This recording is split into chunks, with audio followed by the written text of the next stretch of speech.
we got a special guest today, Dan Blanchard. He is the CEO of UnCruise Adventure.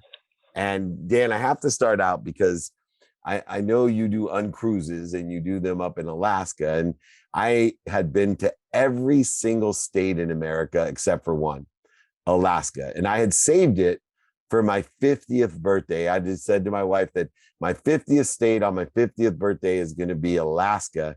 And my business partner, Hall of Fame quarterback Warren Moon, surprised me. He was paid to be on a Seattle Seahawks cruise. And he took my wife and I cruising in Alaska. And I will tell you, I've been all over the world, let alone all 50 states. I have, even including Africa, I've never felt so close to nature. I've never felt as if I could go back in time before we had all of the technology and all of the good intended technology and industrial revolution. Good intended, I always add in there because people think, somehow that Thomas Edison in his mind would know what effect electricity would have, for example, but he had great intentions. You have created even a more extraordinary experience through the idea of uncruise. And so I thought we'd start with, I'm sure most people on earth are familiar with what a cruise is. What's an uncruise? Well, David, you and I are of an age where we would remember the Uncola, right? And Yeah. You remember the Cola Wars when we were kids? Yeah. Well, our whole thing was we originally developed the company, and it was a luxury product with very small, yachts and ships. And but as time went along, we really moved more into the client change. We moved more into the adventure side. So the whole idea about uncruise, which to many is kind of a strange name, is that we're really the antithesis of the big ships. And we started planning that term into our marketing for a few years prior to making the branding change. But an uncruise is really, it's like taking your favorite backcountry lodge, that might be at a mountain ski resort or something, and put that on the hull of a boat. And instead of the same mountain every day, you're going around to a new cove, going to Glacier Bay one day, going to LeConte Wilderness the next, and maybe going to Admiralty Island the following day, which has the largest population of brown bears on the planet. So it's all about really, you stay in that great lodge at night and enjoy beverages in the afternoon, but during the day, it's kind of our generational and even younger, we're finding, that just love to get out and really touch the land and see the wildlife, and very similar to like a Galapagos or Antarctica type experience. Yeah, and those experiences, no matter how old you are, young you are, because I've gone on safari in Africa. I have a huge charity called the Unstoppable Foundation, and we build villages and have 5 sustainable practices. But we have walked with zebra, we've walked with hyena, we've walked in the Masai Mara, and it's a different understanding of nature when you're walking with nature instead of looking at nature from the side of a cruise ship or, from a Jeep or whatever. When, you have this integration where you feel the energy of the wildlife, not just animals, but the entire ecosystem that exists, that has been untethered and untouched comparatively to what we live in every day. Yeah, it really is special wherever we go, whether it be Alaska or any of our other destinations, Mexico, Sea of Cortez, or even Hawaii.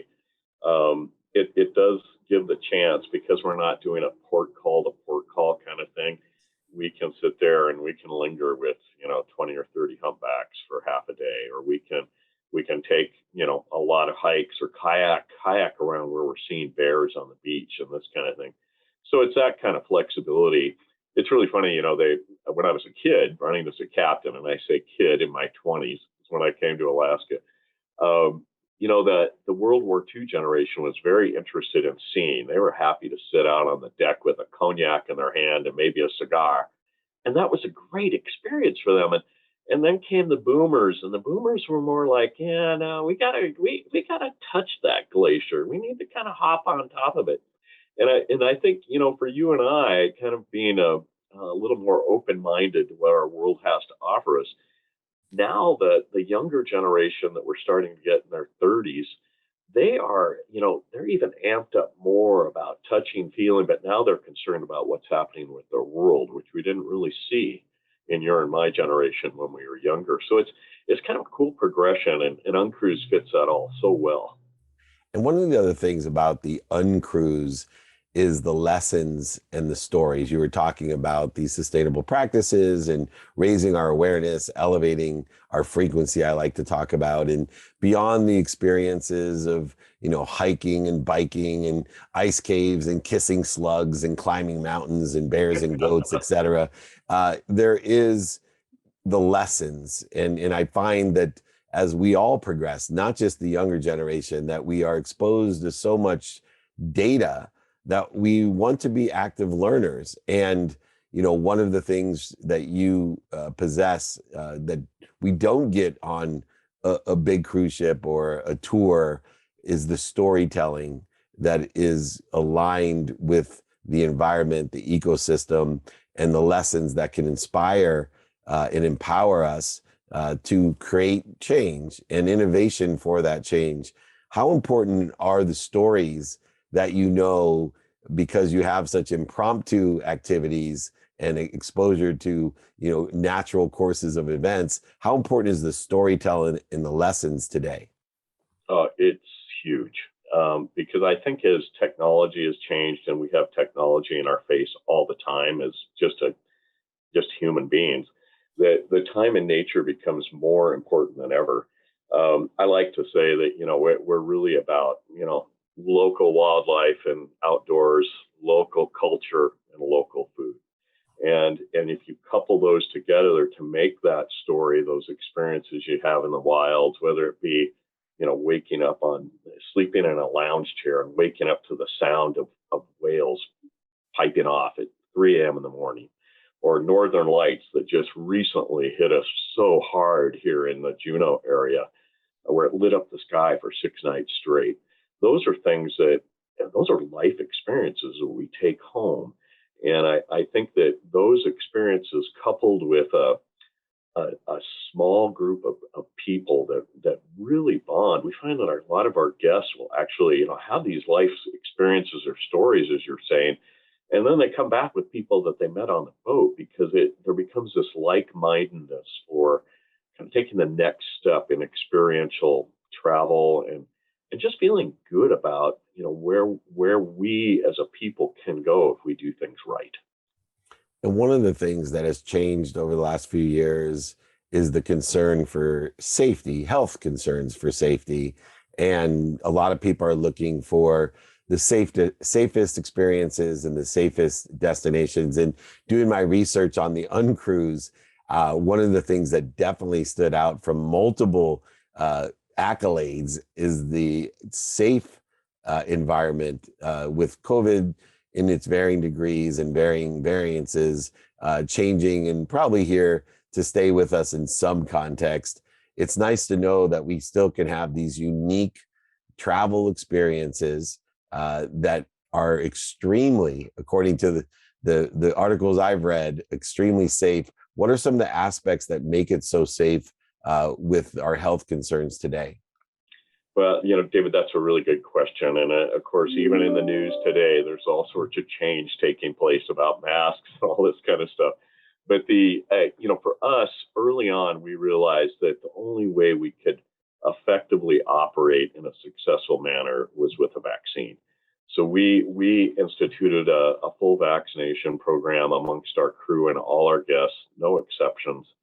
And that allowed us to have the first cruise in the world on May 1st of last year, fully vaccinated. And we ended up, over the course of last year, we had 6 of our 7 boats in Alaska and elsewhere operating. And our record, because we watched all this very closely, because we stuck with the vaccination, and when the Delta came, we went back to having masks.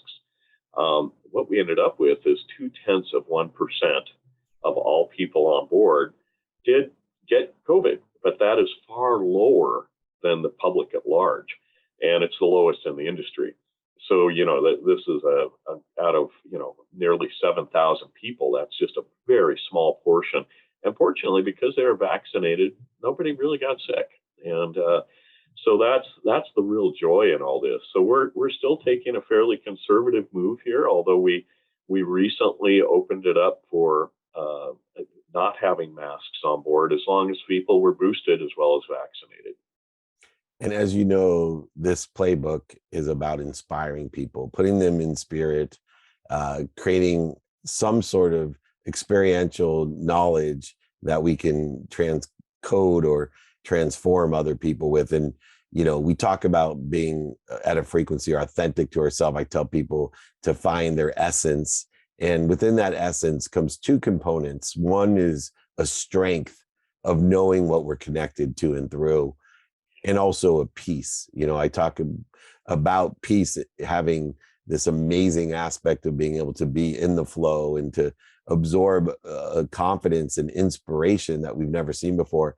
One of the experiences of the UnCruise is to realign ourselves, re-engineer our lives, to really understand the strength that we're blessed with, but also the peace that we can live at, and the clarity and balance and focus that can bring. What are some of the experiences that your guests have had that you hear when they're done with the cruise, as far as how they're feeling inspired? It's across the board. One of the things that I try to meet every boat when they come back from their cruise here in Juneau. Can't do that in all our destinations, but because Juneau is my home, it works pretty easy.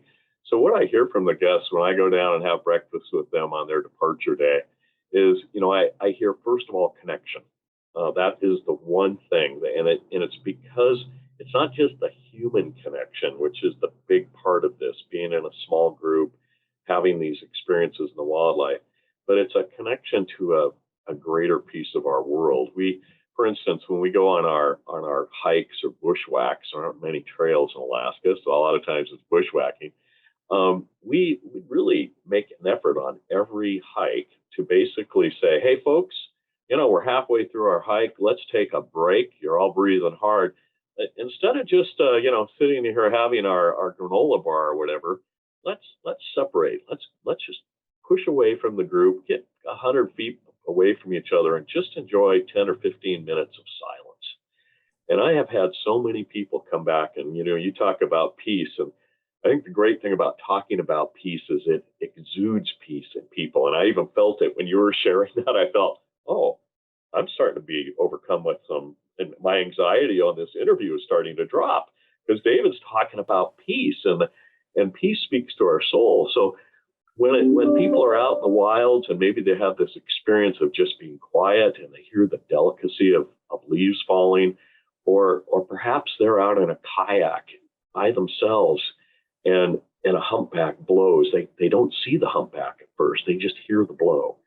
And that is part of the magic of this. I had a guest share with me recently that when he was on a trip to Seattle on one of our boats from Alaska, they pulled up in a kayak near a river in the fall when the salmon were running, and the river was just barely flowing, but he could hear the bear breaking the bones of the salmon as it was chewing on the salmon. Now, that is, that's obviously a chain of how life works, but that's also to have that experience in that kind of situation where you can not only feel the temperature of the water through the hull, but the wind on your face, and hear this bear chomping on salmon with no one around.